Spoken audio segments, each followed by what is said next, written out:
नमस्कार स्टूडेंट्स, मैं शिप्रा मिश्रा।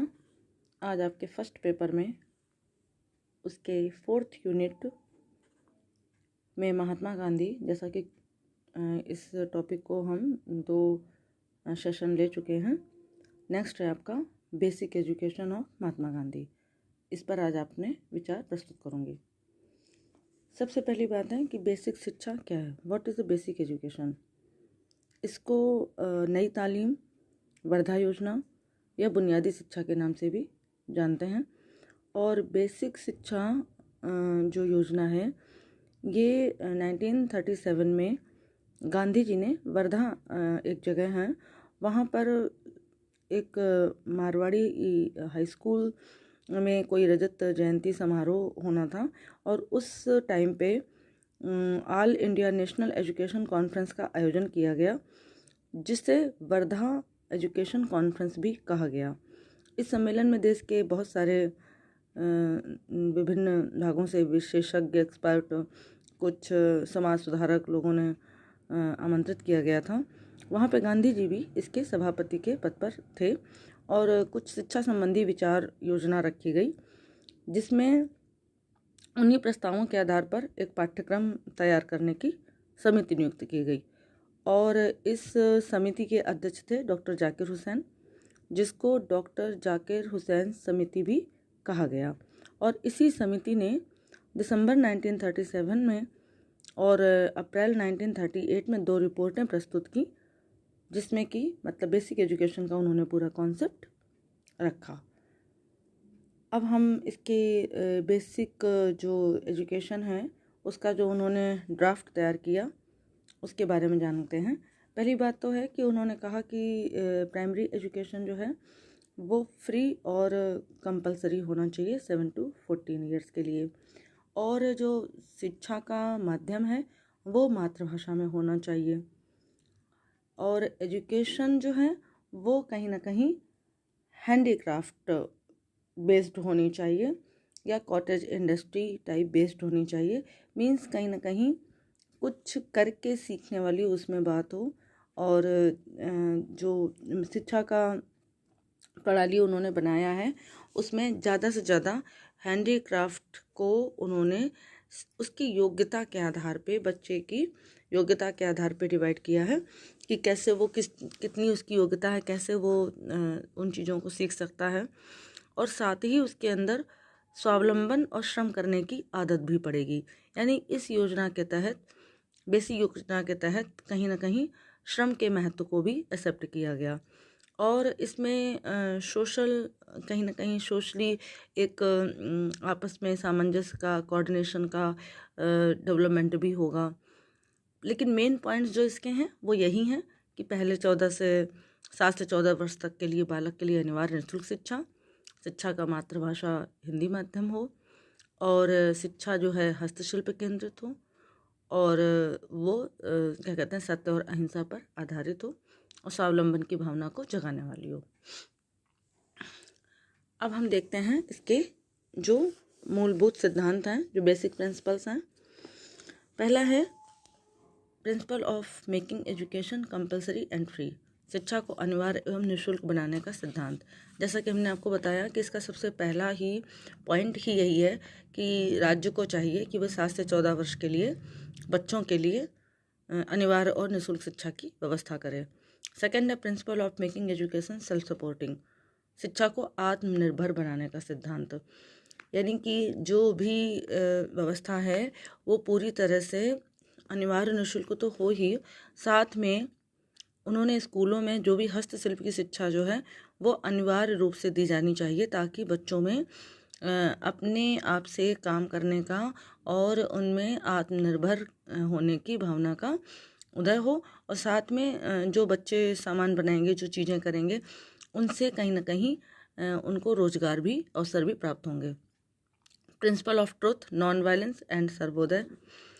सर्वोदय जिसकी पहले हमने चर्चा की है कि सर्वोदय सिद्धांत क्या है।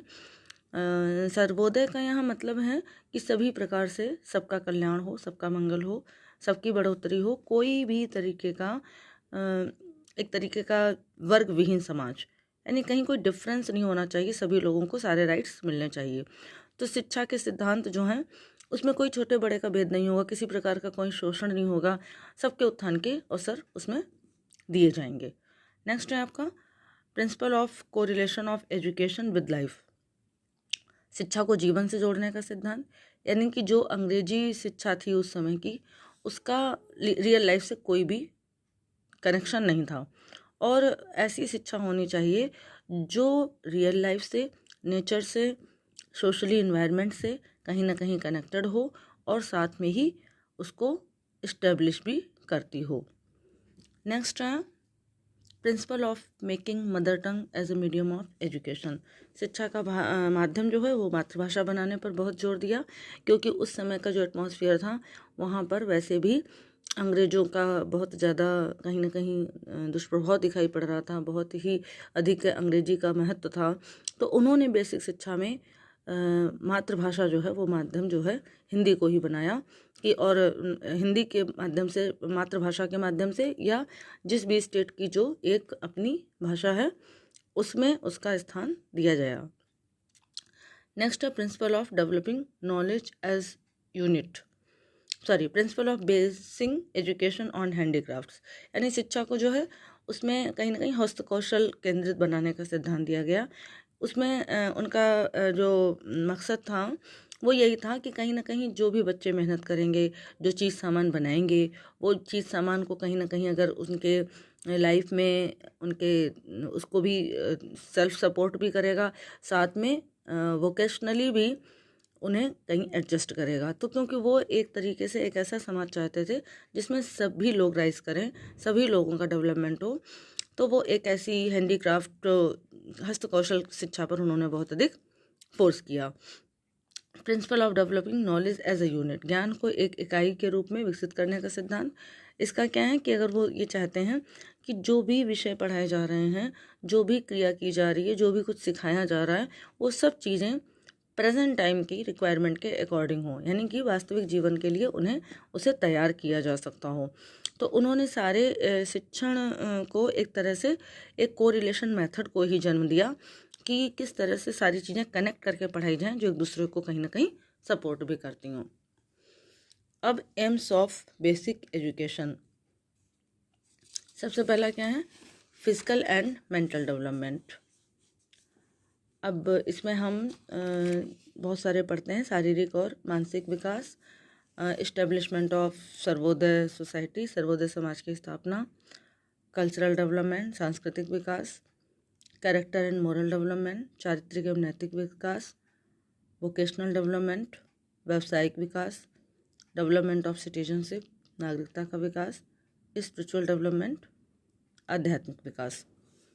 अब अगर हम इनकी बात करें तो फिजिकल एंड मेंटल डेवलपमेंट में क्या है कि वो चाहते हैं कि सभी लोग, सभी बच्चे जो हैं वो इस तरह की शिक्षा दी जाए कि वो पूरी तरह से अपने शारीरिक और मानसिक विकास उनका अधिक से अधिक हो। और जो आपका नेक्स्ट है सर्वोदय समाज की स्थापना, तो वो एक वर्ग विहीन समाज चाहते थे, यानी सामाजिक दृष्टि से एक ऐसा समाज जहाँ कोई किसी का शोषण नहीं करेगा, सब एक दूसरे से प्रेम करेंगे और सहयोग करेंगे।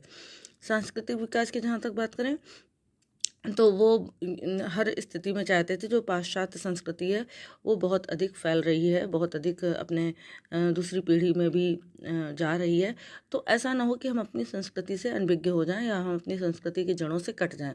तो बेसिक शिक्षा में उन्होंने सांस्कृतिक विकास पर भी बहुत अधिक बल दिया है। चारित्रिक एवं नैतिक विकास, गांधी जी का क्या है, वो चरित्र के बल को, महत्व को जानते हैं और उन्होंने कैरेक्टर फॉर्मेशन पर बहुत अधिक फोर्स भी किया है कि ये बेसिक शिक्षा का बहुत महत्वपूर्ण उद्देश्य होना चाहिए।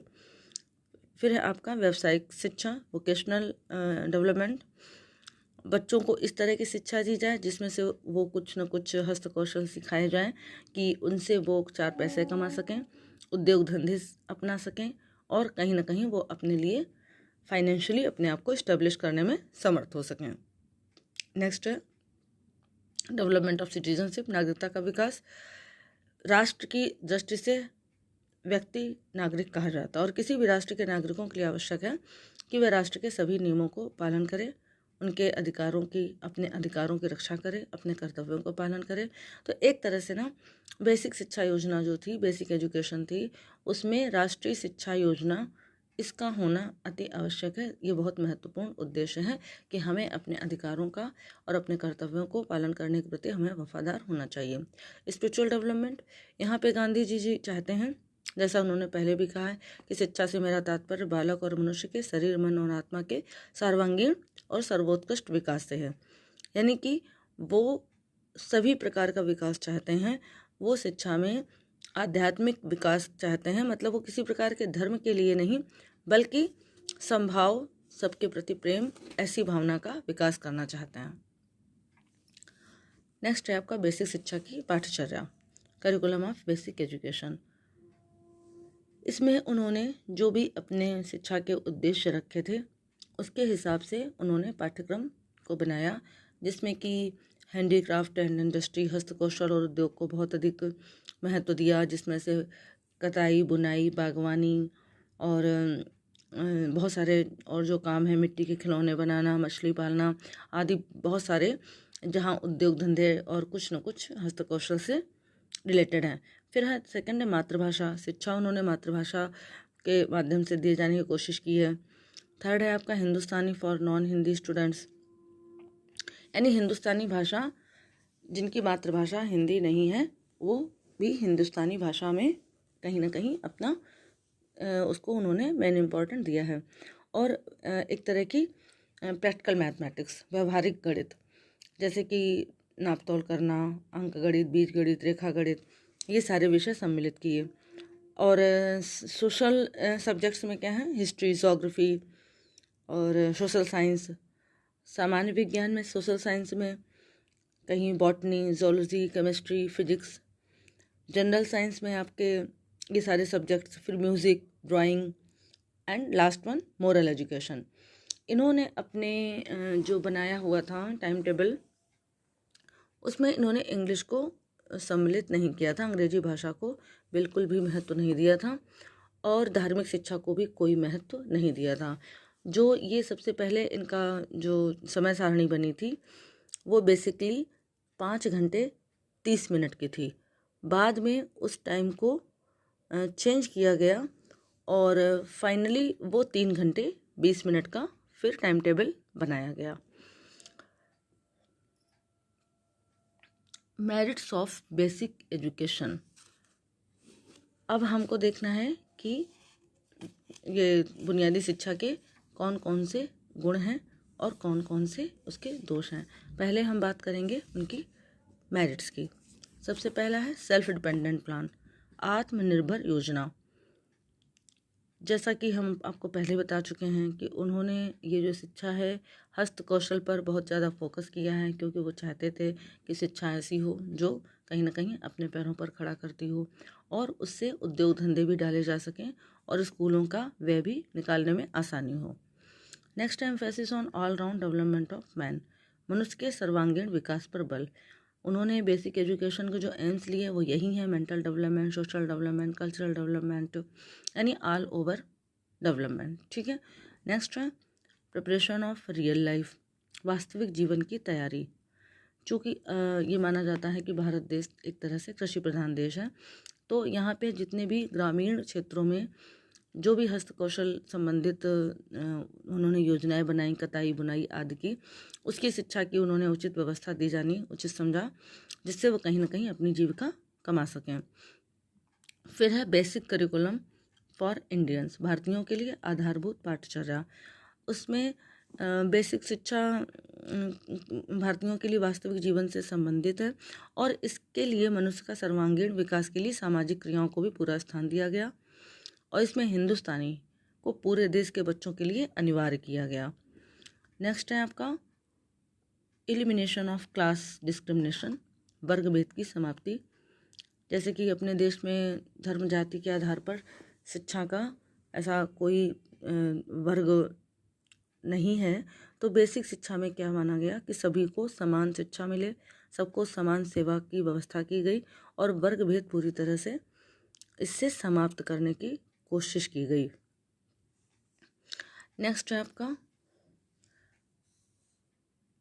End of differences in physical and mental labour, शारीरिक एवं मानसिक श्रम के अंतर की समाप्ति। यानी कि इनमें ये चाहते थे कि अंग्रेज़ों के टाइम पे भी कोई ऊंचे ओहदे पर है, कोई छोटे जगह पे काम कर रहा है, तो बीच में एक तरह का गैप क्रिएट होता है, जिससे कि कहीं ना कहीं कुंठा या कहीं ना कहीं फ्रस्ट्रेशन लोगों के बीच में पनपता है। तो वो चाहते थे किसी भी प्रकार का कोई मानसिक श्रम का अंतर ना रहे, तो ऐसे उद्योगों की शिक्षा दो और ऐसे समाज सेवी कार्य के लिए अनिवार्य किए गए, जिससे कि वो सभी लोग श्रम करेंगे, तो एक तरह से ये क्लास डिफरेंस जो है वो अपने आप ख़त्म हो जाएगा। नेक्स्ट है आपका एक्टिविटी बेस्ड टीचिंग मेथड, क्रिया प्रधान शिक्षण विधि। इसमें जितने भी उन्होंने कोर्सेज रखे हुए हैं, करके सीखने वाली बात पर बहुत अधिक बल दिया, क्योंकि यह एक साइकोलॉजिकली कॉन्सेप्ट है कि जितना हम अनुभव से सीखेंगे, करके सीखेंगे, वो ज्ञान हमारा स्थायी होगा। नेक्स्ट है integration of whole knowledge and activities, समस्त ज्ञान एवं क्रियाओं में एकीकरण। बेसिक शिक्षा में ज्ञान और क्रिया को बिल्कुल एक दूसरे से इंटर रिलेट माना गया है। तो जो भी हस्तकौशल है, जो भी उद्योग धंधा है, तो वो एक तरीके से एक यूनिट के रूप में, एक इकाई के रूप में विकसित किया जाए, या इसको कोरिलेशन मेथड भी कह सकते हैं टीचिंग के लिए, कि टीचिंग में जैसे कि एकीकरण का मतलब है एक यूनिट के रूप में पूरे फॉर्मेट को प्रेजेंट करना और समस्त ज्ञान को इंटर रिलेट करके पढ़ाने की कोशिश करना, सब्जेक्ट को टू सब्जेक्ट या सब्जेक्ट्स टू अदर सब्जेक्ट्स में भी पॉसिबल कि किसी भी चीज़ को हम करके सीख रहे हैं और उसको हम बेसिकली ज्ञान से जोड़ने में उस माध्यम से सीखने की भी बात करें। नेक्स्ट है आपका mother tongue as the medium of education, शिक्षा मातृभाषा में दी जाए या उसके क्षेत्रीय भाषा को ही मान लिया जाए। नेक्स्ट है आपका proximal relationship between school and society, विद्यालय और समाज में निकट का संबंध। इसका ये तात्पर्य है कि बेसिक शिक्षा विद्यालय में समाज और इनके बीच में एक तरह का जो डिफरेंस होता है वो ख़त्म किया जाए और विद्यालयों में समाज की भाषा, समाज के हस्तकौशल, समाज के उद्योग, समाज के उत्सव, समाज की अन्य क्रियाओं को भी स्थान दिया जाए। तो इससे विद्यालय और जो सोसाइटी है वो एक दूसरे से इंटर रिलेट रहेंगे। नेक्स्ट है आपका डिमेरिट्स ऑफ बेसिक एजुकेशन।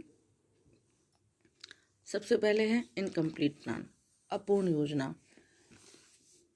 इसे एक तरीके से इनकम्प्लीट इसलिए कहा जा सकता है कि इसमें ज़्यादातर रूरल डेवलपमेंट की बात की गई है, लेकिन नगरीय बच्चों की कोई ऐसी आवश्यकताओं का ध्यान नहीं रखा गया है। Absence of relationship with higher education, उच्च शिक्षा से संबंध का अभाव। चूँकि यहाँ पे पूरी बेसिक एजुकेशन 7 to 14 ईयर्स के बच्चों की व्यवस्था की बात की गई है और ये पाठ्यचर्या केवल जो है इसी आयु वर्ग के बच्चों के लिए फोकस करके बनाई गई है। तो जो हायर क्लासेस हैं उनके लिए इस पाठ्यक्रम को नहीं जोड़ा जा सकता है, तो इसको फिर हम उसका कोई मेन आधार हायर स्टडीज़ के लिए हम नहीं बना सकते हैं। नेक्स्ट है अनसुटेबल फॉर अर्बन एरियाज, जैसे कि हमने पहले ही कहा कि इसका जो फोकस है वो ग्रामीण क्षेत्रों की उसको देखकर बनाया गया है। तो ये नगरीय बच्चों के लिए, शहर में रहने वाले बच्चों के लिए इस पाठ्यक्रम से या इस शिक्षा का इससे कोई लेना देना नहीं रह गया। ये इसकी सबसे बड़ी डिमेरिट्स है। नेक्स्ट है एक्सेसिव एम्फेसिस ऑन हैंडीक्राफ्ट्स, हस्तकौशल पर बहुत अधिक बल दिया गया। यानी कि जो जाकिर हुसैन समिति ने जो स्कूल का टाइम बनाया वो पहले 5 घंटे 30 मिनट था, जो कि 3 घंटे 20 मिनट किया गया। तो जो बेसिक शिक्षा में इस कॉन्सेप्ट को दिया गया, तो इसमें जो हस्तकौशल वाली बात कही गई, क्राफ्ट ओरिएंटेड कहा गया, उसमें विषयों से अधिक क्रिया को महत्व दिया गया। अधिक से अधिक मतलब दूसरे विषयों को और क्रियाओं को कम महत्व दिया गया। तो इस तरह से उसका ऑल ओवर डेवलपमेंट फिर नहीं हो सकता है। नेक्स्ट है excessive wastage of raw material, यानी कि कच्चे माल की बर्बादी। तो जो देखा जाए कि जो चीज़ें उपयोग की नहीं होती हैं, जो बाज़ार में नहीं हम जिनको मार्केट में सेल कर सकते हैं, तो फिर वो सारे सामान के लिए जो पैसा इन्वेस्ट किया गया उसका तो एक तरह से बर्बादीकरण हुआ।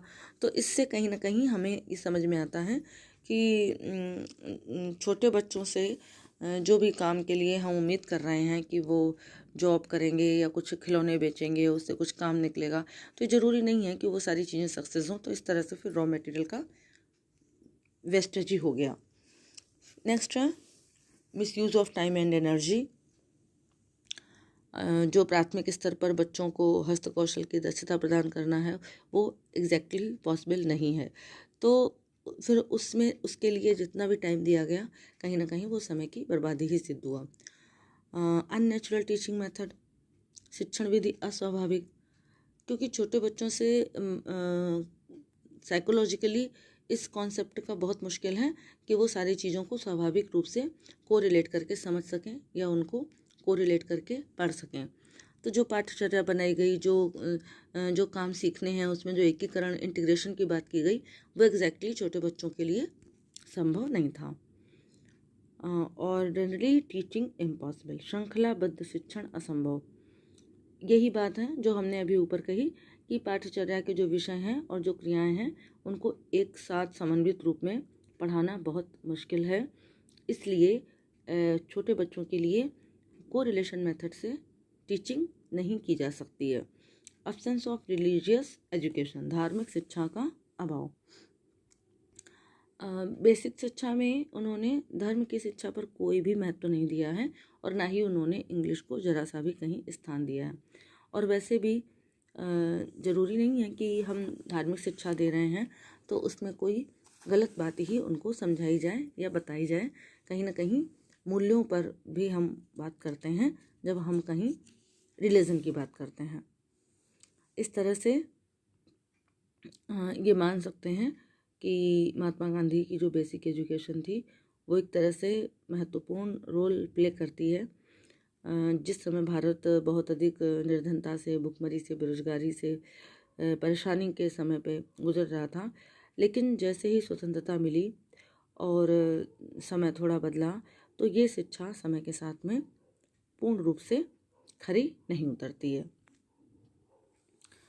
अब जो ऐसे एक जनरली बात कही जा सकती है, फिर भी जैसा कि गांधी जी के बारे में आप लोग जानते हैं कि वो एक जनसेवक थे, महामानव थे, उच्च कोटि के दार्शनिक थे, शिक्षा शास्त्री थे। उन्होंने अपने जो पूरा जीवन दर्शन है वो सत्य, अहिंसा, प्रेम, इस पर ही आधारित रहा और उन्होंने नैतिकता को भी महत्व दिया है, प्रेयर को महत्व दिया है और उन्होंने शिक्षा के जो उद्देश्य हैं उसमें ऑल ओवर डेवलपमेंट की बात भी कहीं ना कहीं कही है। इसके अलावा भी एक अच्छे पथ प्रदर्शक भी रहे हैं और उन्होंने जन शिक्षा, स्त्री शिक्षा, प्रौढ़ शिक्षा, उच्च शिक्षा, इस पर भी उनके जो विचार थे बहुत लिबरल थे। एक तरह से देखा जाए तो गांधी जी के शिक्षा दर्शन में आइडियलिज्म, रियलिज्म, नेचुरलिज्म और प्रैग्मेटिज्म ये सभी कहीं ना कहीं मिक्स होके दिखाई पड़ते हैं, परंतु मूल रूप से वो आदर्शवादी विचारधारा से अत्यधिक प्रभावित थे और शिक्षा के क्षेत्र में उनके सबसे बड़ा योगदान ये बेसिक शिक्षा योजना रही है। Okay, thank you.